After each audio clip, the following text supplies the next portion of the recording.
It's a story of sacrifice, friendship, and mowing down enemy soldiers. This week we watched Windtalkers. What do you say we cut the chit-chat a-hole? I'm a vampire! I'm a vampire! I'm a vampire! Interesting choice of words. What is that? What is that? What is it? Oh, no, not the beat! Not the beat! Ah! Oh, my God. I'm a pixie pear! Okay, let's run. This is The Unbearable Fate of Massive Talent. I'm Brittany Green. And I'm Liz Kurtzman. And we're back! It's been a while, baby. It's been a minute. It's mostly my fault. I've been very busy. Doing what? Trying to get a degree, you know. Jump. Traveling across the U.S. Seeing the world. Yeah, just a couple little things I had to do. I think you've seen more of my cat than you have of me. That is probably true at this point. Yeah, almost certainly true. We've been planning, me and the producer, B. You come over and just brainstorm. I come over and I just talk to the cat about Nicolas Cage. Get out the whiteboard and you just draw and stuff. I was thinking about doing, like you had messaged me to see if I wanted to have a guest on, and thought about doing one with B while I was over here, because what else were we doing? She'd be an excellent guest. Just me holding a microphone up to B's little face. She's just doing a little purr. But it didn't happen. Well, time in the future, I'm sure. Once we get to a cat-themed Nicolas Cage movie. I bet she'd love, like, G-Force with all the little guinea pigs running around on the We'll screen. have to get her thoughts on G-Force when we get there. Yeah. A little special guest segment from the producer. Yep. Guest producer segment. Anyways. But that's not what we watched this week. This week we watched Windtalkers, which is the second second John Woo movie with Nicolas Cage. That Nicolas Cage has done. Which is why we chose it. This is way different than Face Off. Way different. Like, obviously in subject matter, but just, like, tonally. Yeah. Doesn't really feel like a John Woo movie. Yeah. I feel like I haven't seen maybe enough John Woo movies to make that call, but, like, most of the things that he's known for are, like, he's done, a couple of Mission Impossible movies, obviously Face Off. Mm-hmm. And I feel like he's kind of more known for, like, those over-the-top action movies. And there's a lot of war violence in this movie, but not, like, traditional action movie violence. Yeah. There's some reasons I think that I found that this didn't feel much like a John Woo movie, at least to me. For one thing, this was supposed to be his big dramatic breakout film with a major studio, because the other things he's done have been with smaller studios, and this was with Paramount. And they, however, 9/11 happened. It was supposed to come out around 9/11, and they pushed it back to summer 2002. And the studio did a bunch of re-edits. So they took his edit, which I think was like 137 minutes long, and cut 20 minutes out of it and re-edited it to just be a sort of standard war movie. And was not a good experience for John Woo. And he, after that, was like, I don't think that I'm going to work with major studios after this. He said, all Hollywood offers me is crap or big action pictures. I want to do something good. So that's maybe why it sort of feels bland. Because John Woo's a lot of things, but he's not bland. Yeah, I agree. Is there any information about the types of scenes that they cut from the movie? Not that I found. I'm sure there might be information out there, but it says that this is less graphic than it originally was. Interesting. Yeah. This was pretty graphic. This was graphic. I feel like we were talking a little bit about this, because, like, not quite the very first scene, but very close to the beginning of the movie, there was the scene where Nicolas Cage's character, Enders, is with his first group of people in, like, the fight scene, and it felt very similar to, like, the opening scene of Saving Private Ryan, which had only come out, like, 3 years earlier. Yeah. Yeah, so there's this thing that I was thinking about watching it, is that around this time, you get a bunch of you get war movies that have super realistic gore. Yeah. And they're really gritty and, like, in your face. And, yeah, Saving Private Ryan, Band of Brothers, even, like, The Patriot. And to me, this also sort of matches up with the beginning of torture porn, which I'm a little more familiar with. And, like, Passion of the Christ, which is considered a torture porn movie. Yeah. Where it feels like they are, like, the filmmakers, or maybe there was just this thing in the zeitgeist at the time that was, like, people need to see how bad things really were to, like, feel bad about them, which is part of what Passion of the Christ was doing. So that's sort of, I would put this in that camp. Yeah, because you do have, like, people's limbs flying off and, you know, lots of blood. Lots of blood, lots of people getting blown up and thrown around, and it was pretty rough to watch. Yeah. Especially because, and I think maybe, I don't know, maybe this is a more realistic depiction of war. It was just like, I never knew it was really going, what we were trying to do in any scene, which I'm sure is like what it feels like when you're a soldier. It's just sort of like, you have to defend this piece of land, and then there's just people running around shooting at each other, and I'm like, how do they know if they win? What? And then they're just like, it's over, and I'm like, is it? Like, I just never knew quite what was going on. It was just people machine gunning at each other. Just to compare this again to Saving Private Ryan, like, the plot of that movie, the whole time you have the end goal, it's the name of the movie. Yeah. And we didn't really have an end goal of this movie, except for, like, man, are these people who hate each other ever gonna get along? Yeah.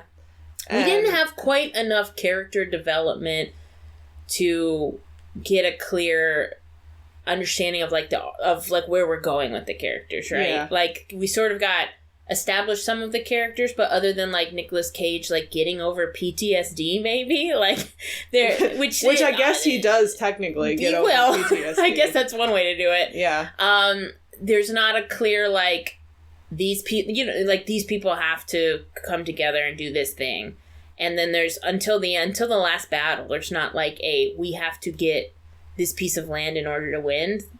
Like, right before that last battle, Peter Stormare is like, if we take this, then we can take all of Sepan. And it's like, okay. Yeah, I don't know. Yeah, and I mean, I guess that the goal is just winning the war and, you know, just killing as many Japanese people as they can seem to be sort of the whole goal, so. Yeah, so we do start off, like, the very, very first scene, we get introduced to Ben Yahzee, who is the main Windtalker of the movie. Yeah. Yeah. And his family, and then we get introduced to Nicolas Cage via that gritty battle scene, and sort of the whole movie is, so Nicolas Cage's whole platoon gets blown up and he gets promoted because he survives, and his new job is to sort of be the guy who's supposed to keep an eye on the code breakers. Like, he's assigned to a code breaker who is Ben Yahzee. Code talker. Yeah. Yep. And like, the sort of setup of it is when he gets promoted, the person who promotes him gives him the directive, like, this stays between the two of us, but by all means necessary, you make sure that this guy doesn't get taken by the enemy. Like, yeah, just sort of implying, like, if it seems like shit's gonna go down, like, you're gonna have to kill this guy. Yeah. And so we kind of have the weight of that sitting the whole movie, and you can kind of see him trying not to get too attached to him. Yeah. What I do think is interesting about this part, because, like, here's the thing about Nicolas Cage's character. He's not particularly likable. He's really not. He's not particularly, I don't know, he's sort of just a ball of rage, like, and sadness. He's not funny or charming or interesting. He's just, like, there.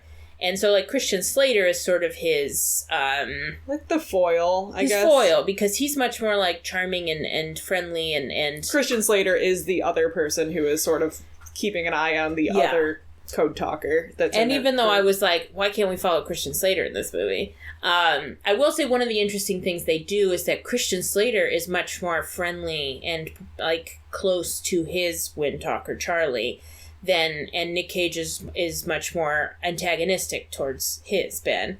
But Christian Slater is also willing to kill Charlie. Well, but then he doesn't. He doesn't, you're right. Yeah. So never mind. I don't know.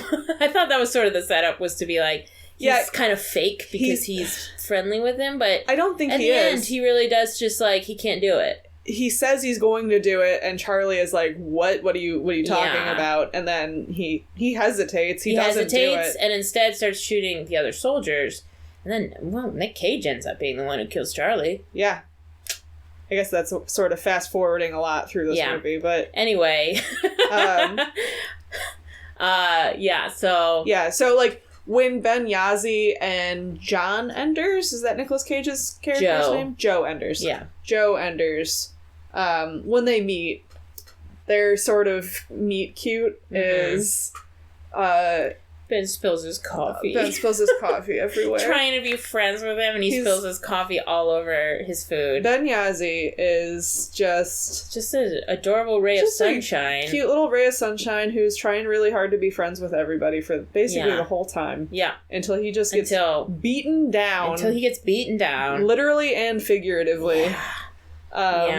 Here's my other issue with this film. So my first issue is, I don't really like war films.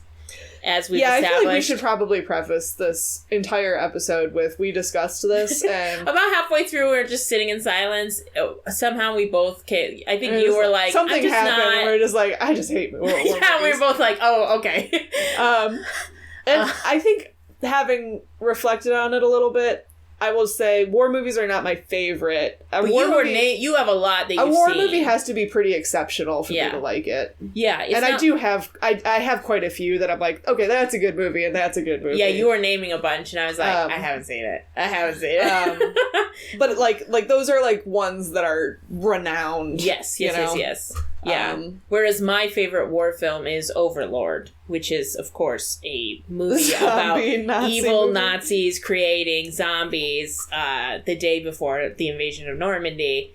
It's a great film. Yeah. So not a war film person, first of all. My other issue with this film, though, is that it's called Windtalkers, but it's not about them. It's mostly about Nicolas Cage. It's mostly about Nicolas Cage and this, like, group of white guys. And then there's two Navajo characters who do a little code talking. But I thought this film was going to be about, like, the establishment of the Windtalkers and, like, the first group or something. And, like, follow them. And instead it's, like, you know, you've got sort of... You're just kind of thrust into it when you're like, oh, this is what's happening. Like, magical Native American characters who are helping this white guy, like, learn about himself. Yeah. They're really kind of fulfilling, like, their own, like, magical Negro stereotype. Yeah. I mean, that's the mystical indigenous person is, like, an established character in films. That's sort what's happening. What's happening here. So, yeah, I think that was disappointing because I was like... And we started on the Navajo reservation, but then it was, like... straight into, like, white dudes being sad about war. And I was like, oh, okay. All right. Yeah. Also, we'll get more into it later. But, like, the opening with them just being, like, super patriotic and, like, excited to go to war. And, like, no mention of, like... so weird. There's, like, one mention in the film of, like, how much shit the government has done to them. Yeah. The American government. Yeah. And that's it. Otherwise, they're just like, we want to defend our country and we love America. And I'm like... Ben Yahzee's son's name is literally George Washington. Washington. Which is crazy. Yeah, so I don't know. That's I'll put those reservations out there. My reservations about the film. After having seen it. I do have a really fun fact that I want to tell you. That I found out about this film. Okay, tell me. Nicolas Cage supposedly learned to speak Navajo fluently for his part, even though his character never speaks it. And Cage later said he did it to better understand the script. But John Woo thinks that Cage misunderstood the character for which he had been cast and thought that he would be speaking Navajo, and that's why he learned it. Or maybe playing a Navajo character. I don't know. But to me, that's crazy. Very funny. It would make more sense. His character seemed to speak kind of a lot of Japanese. Yes. Well, I feel like he already knew some Japanese because Nick Cage is a weeaboo. That's true. He's been married to a few women of Asian descent. And he loves Japan, so I feel like he already knew some Japanese. That's very possible. The other weird thing, okay, here's another weird thing about Joe's character, is that we meet after his battalion dies. We meet him again at this hospital, this war hospital in Hawaii. We kind of skipped over the hospital. And he got an explosion near him, so his eardrum has been perforated, part of his face is all melted and scarred up. And when we meet him again, he can't hear out of that ear, and he can't even walk because of his inner ear. Inner ear, yeah. And there's this nurse, played by Frances O'Connor, who's an incredible actress. She's in this movie for like 6 minutes, who seems to be in love with him and helps him like cheat the test so he can go back into battle because he wants to go back into battle so bad. They have no chemistry. He doesn't seem interested in her at all. I don't know why she's interested in him because, like I said, he's grumpy. He is not interesting or fun or anything. I kind of wonder if some of that is some of the 20 minutes that got shaved off. I feel certain, like it must be. Because there was no building up of any kind of relationship, and then she's writing him letters while he's at the front, like the whole time. Yeah, and he reads and he seemingly doesn't write her back. He doesn't write her back, and he stops reading them. Yeah. It just felt like they were like, we have to have a woman in this movie. They could have cut her whole character and it would have had no except for him needing to cheat the test. Yeah, cheating the test at the beginning. But he could have bribed somebody and it would have been fine. Yeah. You know, like, it didn't need to be somebody who was, like, helping him cheat the test because she was in love with him. Yeah, and it wasn't super clear to me on why he really wanted to go back, other than... Yeah, I mean... don't know.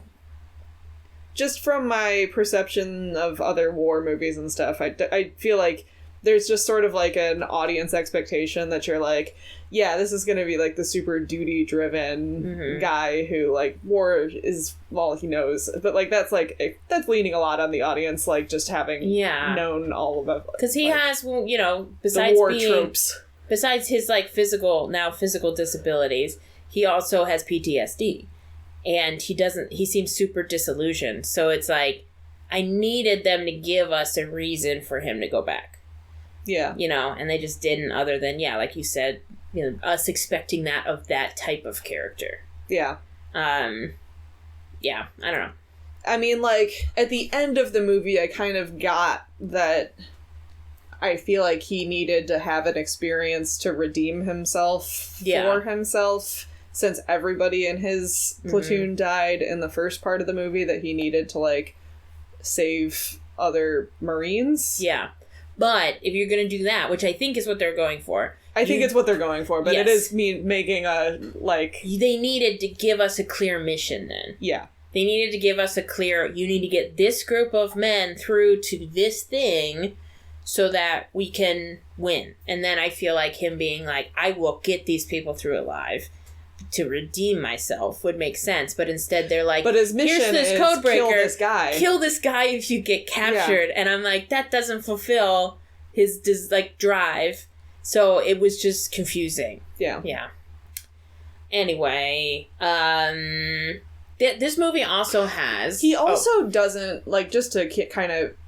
They have, like, a couple of moments in the movie where they're talking to people about back home, and they're talking about what they're going to do after they get back from the war. Yeah. And he is the only one who seemingly has nothing, and he only cares about being a Marine. Yes.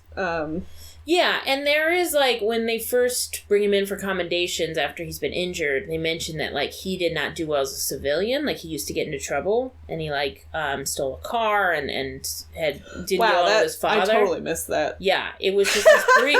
It was when he told him that he would have to kill the codebreaker. Okay. Like, in that, so he's like, wow, you're super decorated in war, but, like, didn't do well as a civilian.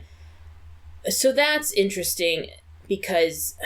Okay, That's, like, kind of, like... It's kind of like doing, like... Did you see American Sniper? Of course not. No. All I know about American Sniper is the mechanical baby. Or not mechanical baby, the fake baby. Okay. Have you ever seen that? That's the part I know about. I've seen the movie. I don't remember the mechanical baby. There's just, like, a super fake baby in one scene that is pretty funny. I believe that. But, yeah, like, that was kind of... a little bit his thing of, like, they show him, like, coming back from the front and then needing to go back because he, like, can't adjust back to regular civilian life. Well, to talk about my favorite war movie, Overlord. Yeah. What's really... Okay, because I went into that movie being like, haha, World War II, Nazi zombies, this is going to be crazy. And instead it was, like, an emotionally devastating film for two reasons. One, because no zombies show up for, like, 50 minutes. The first part of the movie is just these men trying to parachute in behind enemy lines, and a horrible thing. And it's just like, by the time monsters show up, you're like, of course, because war is hell. And it's not that surprising that there would be literal monsters, because we've seen all these horrible things. The other thing is, sort of the theme of, or like the question of the movie is like, you know, war makes men into monsters, and then what? Like, they don't get to live outside of war. So, like, you have... like, some of the characters who have, like, done horrible things for this war with the justification that, like, we need the information, or, you know, we need to kill these people in order to, like, save all these other people. But, like, once we win, like, what do we do with this guy? Like, where do we send these people? Like, do they get to go back to real life? Or do they, like, have to die in war? So... I think that, like, that's kind of what this movie is wants to get into, but doesn't do a good job of sort of establishing, like, that. With his character, he just seems sad and angry. He is sad and angry. But when they have that conversation about what they're going to do after the war, Brittany and I learned an amazing fact that sent us down a yogurt rabbit hole. Because Christian Slater's character is talking about how he is going to start, like, manufacturing yogurt. And everyone's like, what is yogurt? And we're like, what? Wait, they don't have yogurt? And he's like, yeah, in these, like, European countries, the Swedish people mix it with fruit and eat it for breakfast. And we were both like, are you telling me that we didn't have yogurt in the U.S.? And so I Googled it, and it said yogurt came to the U.S. from Europe after World War II and didn't get popular in the U.S. until the 80s. And I was like, damn. That's crazy. Windtalkers did teach me something. Not what I thought it would. I learned a lot. But I learned about yogurt. To be fair, I don't think I knew about Windtalkers before I watching. did. I mean... Yeah. I had known about them, but, like, not any of the details. I just knew that there were Navajo codetalkers. Yeah. And I was hoping I would learn more about them. But you really don't. But I don't. Anyway. If you were paying really close attention, you now know how to say tortoise in Navajo. Oh, yeah. I forgot already. But I forgot. They did call... Because, like, obviously there are words that you have to use in war that aren't in the Navajo language, like, as a direct translation. So, tanks and planes. Yeah, and, like codes for, like, different things. So at the beginning, we did get to see a brief scene of them training as codetalkers, and the word for tank was tortoise, and I was like, that's amazing. Very cute. I like that a lot. So this movie has, like, the specific kind of, like, racism from the 90s and 2000s that I think we already sort of talked about in Con Air, which is that, like, there's racism, but because they joke about it, and we, like, it's okay. Do you know what I'm talking about? Like, specifically, there's one character in this film who's super racist. Yeah. And he sucks. And he, like, sucks on, like, you're supposed to dislike him. Yes. For sure. And he has to learn a lesson in this movie. Yeah. But they, like, even the other characters, the other soldiers, are, like, calling them chief and, like, stuff like that. Mm-hmm. And then it's fine because the Navajo characters joke back with them. Which is, like, I don't know, it feels like a specific kind of 90s, like, racism. Right. Where we're joking about it, so it doesn't count. Right. I don't know. When it happened, I was like, oh, yeah. We've seen this. Yeah. I feel like the way that the Navajo characters were joking back, it feels like a specific, like, you know, like a defense mechanism that, like, if you're getting bullied or something, it's better to just kind of, like, take it off at the head kind of a thing and, like, make the joke yourself before they can make the joke about you. Yeah. Like, that sort of thing. Which is absolutely, what they're doing. Yeah. But, like, there's like, Nicolas Cage's character is also super racist. Yeah. And I think you're supposed to sympathize with him. Yeah. Yeah. And so, with this racist character, whose name I don't even know. Chick. I was like, Chip? Chick. It's like, so I'm sure that the codetalkers did face all kinds of racism from their fellow soldiers and discrimination.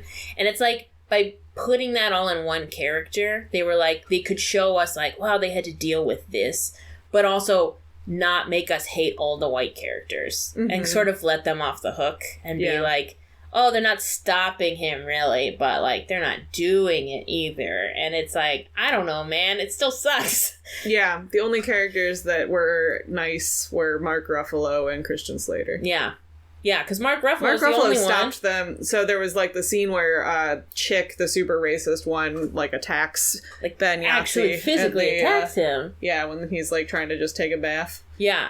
And they're brawling, and, like, Nick Cage is just watching, and then the other soldiers come up and are watching.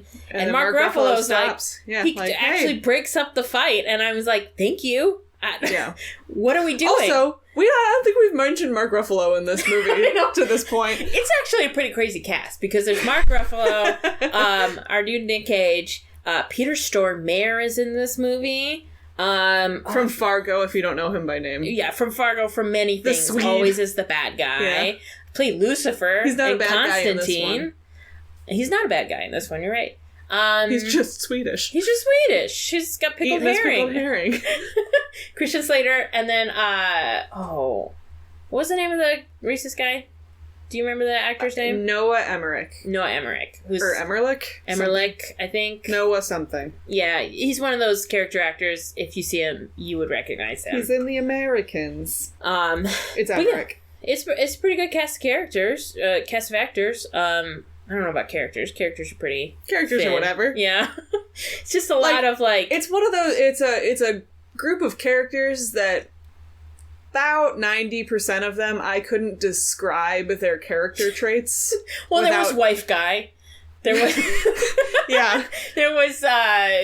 Mark Ruffalo's character hyperventilates a lot. That's his thing. There was... Wife Guy's friend. Christian Slater's harmonica guy, mostly. Yeah. Harmonica guy and yogurt guy. Racist guy. Basically, like, you sort of learned one thing about them, and it was enough that, like, when they died horribly, we went, oh, that guy. Oh, no. That sucks. Like, I cared the most about the people that I know from real life. Like, yes. Like Mark Ruffalo, I was like, I know that guy. I hope he doesn't die. Every time someone got exploded, you and I went, oh no, is that Mark Ruffalo? It's like, oh no, it's fine. He makes it to the end. He does. You know who doesn't make it to the end? Christian Slater.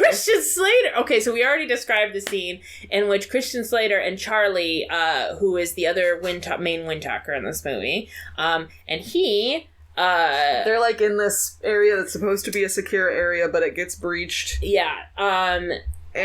The actor who plays him, Roger Willie, was actually brought on as a Navajo dialect coach, but they liked him so much that they gave him that part. And he's great. I liked him very much. I liked his character a lot. But yeah, they are screwed. And he's gonna kill him. He doesn't kill him. Instead, he starts shooting people. And then from behind, this Japanese soldier comes out with a katana and beheads Christian Slater's character. His head goes flying and like rolls across the ground, and it was shocking. It was like Kill Bill. It was crazy. That's the death I wanted for the racist guy. You know? It felt really out of proportion. Instead, he had to be saved by Charlie Whitehorse. Yeah. So that he could build some sympathy.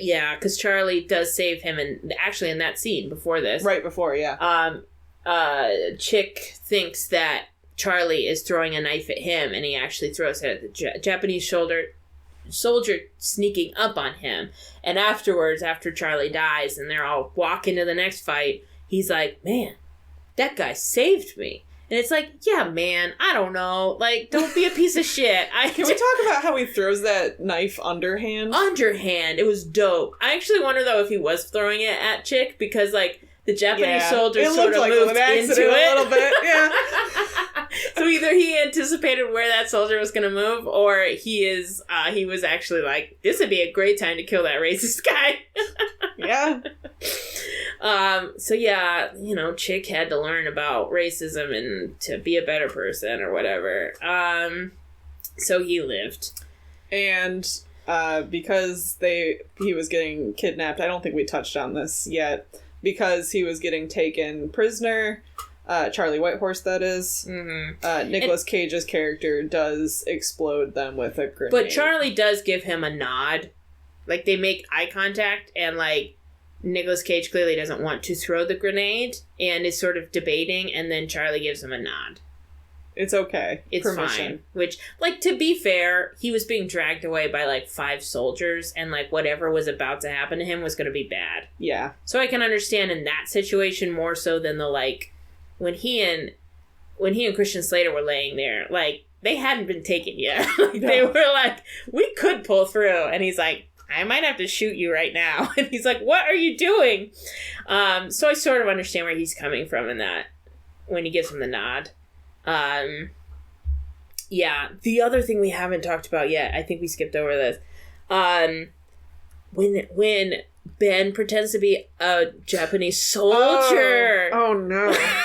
Jesus! That was such a bad plan. It was a horrible plan, and yet it worked. So they're, in another skirt. Yeah, the super racist guy had been saying that Ben looked like a Japanese person. Yeah, he was using, a lot of slurs to refer to him and his appearance, and saying that he looks like a Japanese character. Like the only difference is the uniform. Yes. And then they're in the trench and they're like kind of getting fucked over and the radio is broken. Yeah, and then you want to get to... Well, they're getting fucked over specifically because they're between an American unit bombing and a Japanese unit. And the American unit is hitting them. Yes. And so they want to tell them to stop firing and to adjust and fire in a different place where the Japanese people are.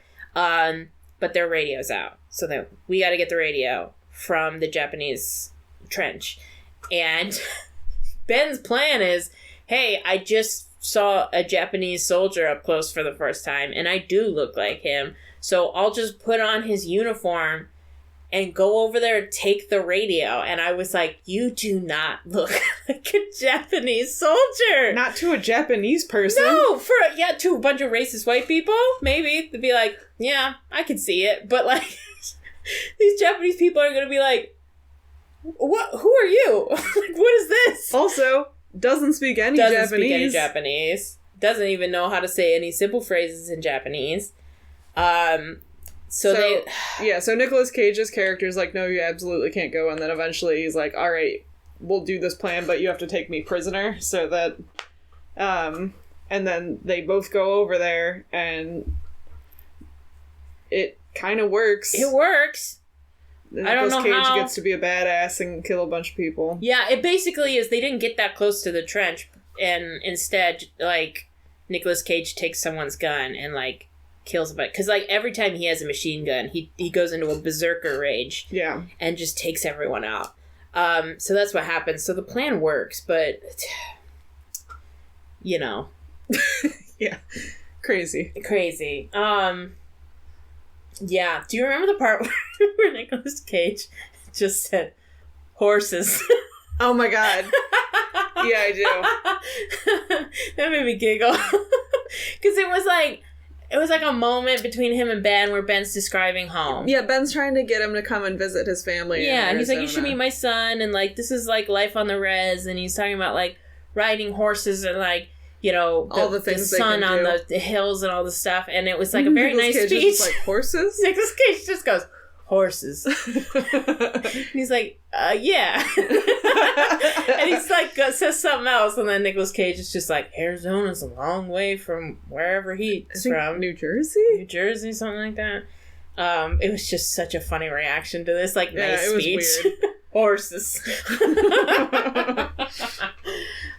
Yeah, after Charlie dies, and Nick Cage tells him about his orders, that's when Ben becomes like super... He's cold and he becomes a real soldier. And he just starts... Because he's been really reluctant to kill anyone in this movie. And so like now he's just mowing he's a killing machine. Down. He's turned into Joe. That's the thing. It's like, oh god, he's me now.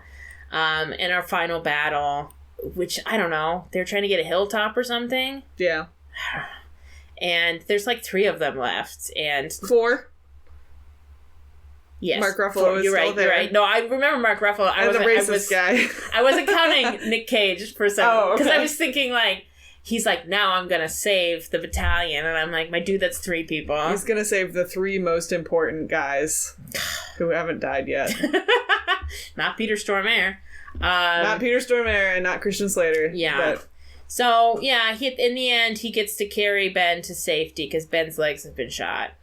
And gets him back to safety and then dies in Ben's arms. And Ben takes his dog tag so that he can take it back to Arizona. And we see it sometime later because Ben is walking with a limp and his son looks like he's maybe like a few years older. Yeah. Instead of being a wee babe. And he's sort of like honors Nick Cage with the little ceremony. Yeah. Tells his son about him. And that's how we end the movie, which is a nice ending. I did cry when Nick Cage died. Nick Cage's death scene was really good. It was. It was a really good death scene. Like, he really pulled that one off. Yeah, that was good. I mean, here's the thing about this movie. I think everyone was pretty good in it. Yeah. Everyone was doing what they were there supposed to do. Yeah, it was just like, what's the point? I didn't understand the point. I came to see the story of the Windtalkers and instead saw this angry man. This angry white man. It feels very much like... I looked up some of the reviews. Not great reviews when it came out in 2002. It didn't do very well at the box office, partially because its date had been pushed back and obviously, like we said, it had been sort of chopped up. But there were also a lot of criticisms from indigenous folks who were like, this is some of the things that I've already said where it's like you come to see the story of the Windtalkers and instead we watch the story of Joe Enders, who's this angry white guy.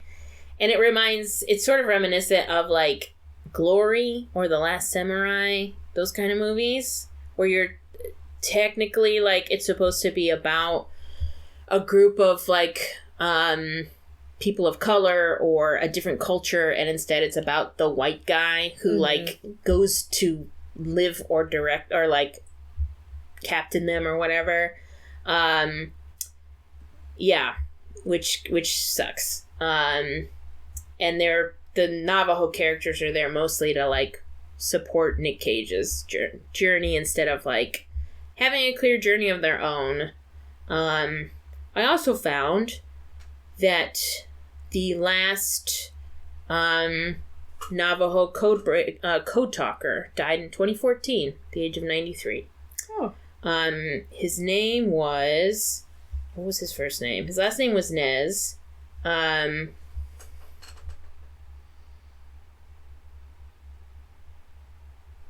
maybe I didn't write it down. But yeah, so he was the very last one. Yeah, I don't know. But I also found a review from the Navajo Hopi News in 2002 from one of the writers who's a veteran, and he was talking about even though this... Samuel Sandoval? Oh no, that's 3 left. No, this was though I maybe they maybe it wasn't the last one. I think it got some people I kept finding like there's one left, and then it would be a different person. Oh, here it is. Chester Nez. He died in 2014 at the age of 93. Okay. And there is a he did write a biography, or there is a biography out about him, so you can find that because it's supposed to be pretty good. Well, I hate to break this to you. Is there another one? Samuel Sandoval died in 2022. Interesting. And see, I kept finding like people being like, and this is the last guy. One of the last remaining, so there might still be more. Right. Anyway, what I'm saying is you could look those guys up, learn more about them, and, you know, read their biographies instead of watching this movie, maybe. Do you want to know what the Rotten Tomatoes scores were? Wait, before we get to that.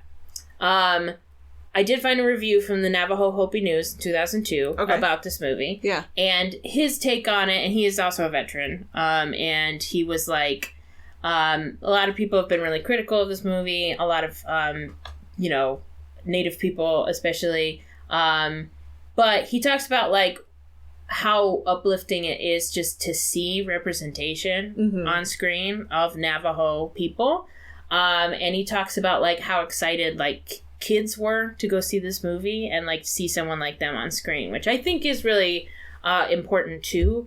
There's like, he talks about this part, he said when he was at the theater and Ben Yahzee proclaimed, "I am Bitterwater Clan, born for the Towering House people," at his showing, a Navajo boy who was from the same clan like jumped up and thrust his fists in the air because he's so excited to hear it. And it's like, that's so cool. Yeah, which is really cool. So I think it's like, it's hard to say like good or bad, but it's definitely like of its time, and maybe not like it. It just feels very 2002. Yeah. Now, do you want to know what the Rotten Tomatoes? Now I want to know what the Rotten Tomatoes score is. All right, the audience score. Oh wait, I'm gonna guess it's like 44%. You're pretty close. The audience score is higher than the critic score. Okay. The audience score is 50%. Okay. And the critic score is 33%. Nice. So, pretty low. Yeah. It did not do very well. Yeah. Obviously, not one of our favorite films. No. But I guess if you like war films, maybe this is for you. Maybe if you're into war films. I think my dad likes this movie. Yeah. He's a war film guy. Like I it's hard for me to say, like, is it a actually bad movie based on all of the pieces? Yeah. I don't know. I honestly, most of it, maybe not most of it, but a good chunk of sort of the problem is editing. Yeah. And pacing. It's and a little long. And that's not, and I don't know if John Woo's cut would have been better. Yeah. But, you know, this one certainly wasn't it. So, yeah. Womp. Womp womp. Go see Overlord instead.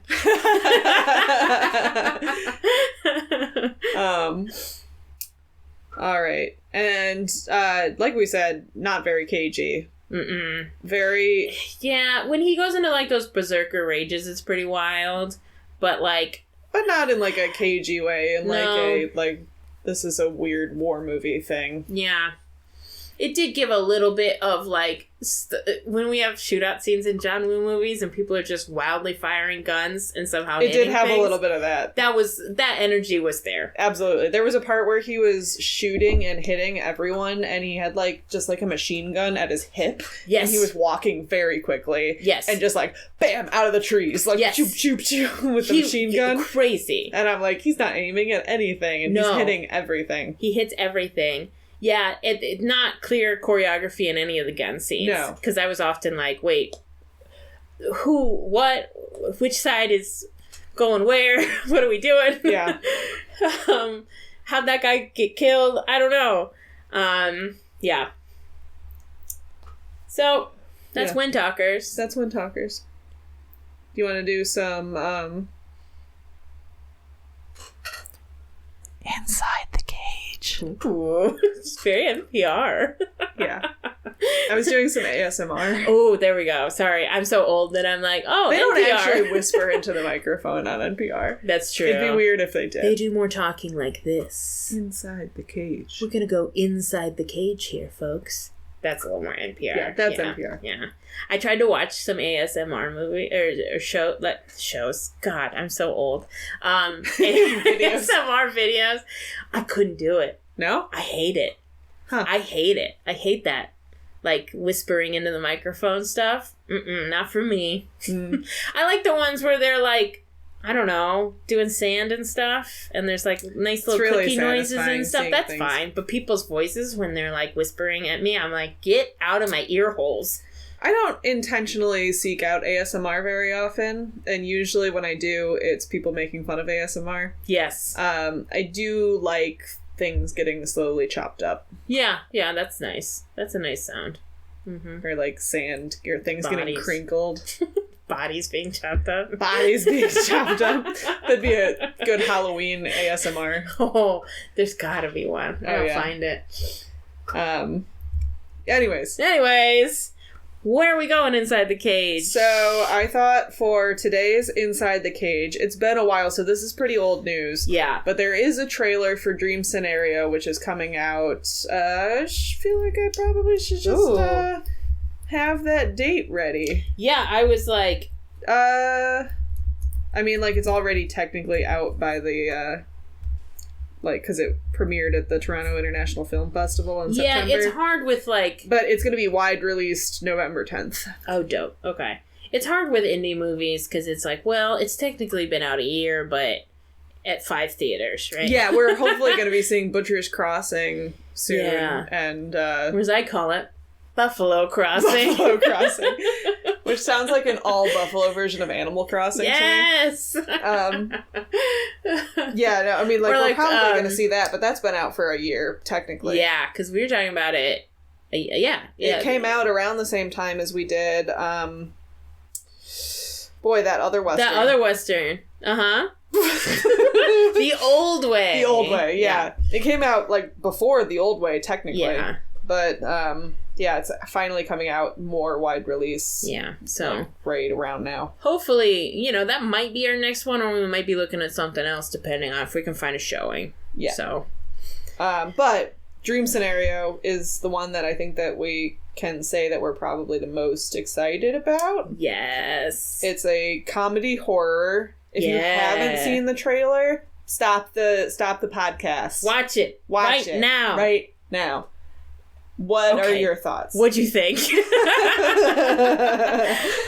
It's A24, so I love an A24 movie. Yeah. And it has a super surreal energy to it that I'm excited about. Yeah, and this is why I think it's the perfect vehicle for Nicolas Cage, because we've seen in an interview already him talking about how the character that he's playing in Dream Scenario is the least like him of any character that he has ever done, and in the trailer it looks like he's like this kind of sheepish college professor guy who is thrust into fame via the weirdest method possible. Yeah. He is in people's dreams, and so you get to have him playing like this really sheepish, timid character, but then you also get him playing like this very surreal, who knows what he's gonna be doing when you see him in like the dream world. Right, because it's the dream, so like we see him doing all sorts of weird stuff in people's dreams. But it's also interesting because even though Nick Cage said that this character is not like himself, he also said that like the scenario of this movie is something that he related to because of how he goes viral on the internet. Oh, that's interesting. Yeah, where he said like in the memes and all these things and GIFs that he goes viral for, which he doesn't really hang out on the internet. So he just sorts of hears it through the grapevine or sees himself on stuff. And for him, it was, he said he related to the story because of that, which I think that seems is really interesting. That's really interesting. Yeah. So I'm excited to see how that plays out. The trailer has a couple Freddy jokes in it, which of course I thought was very funny. Especially with, Halloween coming up. Yeah, I mean, this movie is supposed to be technically a horror movie. Yeah. On some level. Well, some of those clips that we see from people's dreams look really messed up. Dreams are scary sometimes. Dreams are scary sometimes. And it's scary because, things just don't make sense. And, one moment things will be fine and the next minute you're running for your life. So I'm excited to see this. I love a weird movie. Me too. We love weirdos. I love weirdos. So that's coming out soon. Yeah.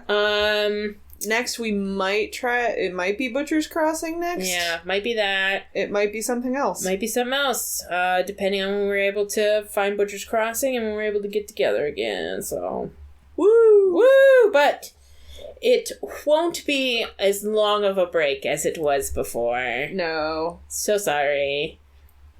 Sorry for trying to get a degree.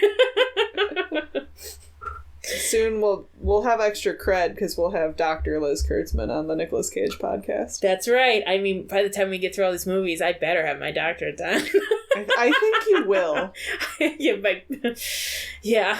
I think Me you too. will. Because we'll never be done. He's come out with 3 movies in this, a month and a half time frame. Yeah. I don't know, what that has to say about me getting my doctorate, though. I'm also never going to be done. Yeah, you're just going to have to keep on putting it off because you've got too many Nicolas Cage movies. I know, I'll be so busy. Well, next time you hear from us, I won't be a doctor yet. But it will be hopefully pretty soon. So, have a wonderful Halloween. Yeah, and keep cagey. Keep cagey out there, folks. Hey, if you dress up as a Nicolas Cage character, send me pictures and I will put them on our Instagram page. Absolutely, we want to see them. But that's all. Bye! Bye! Go ahead and head your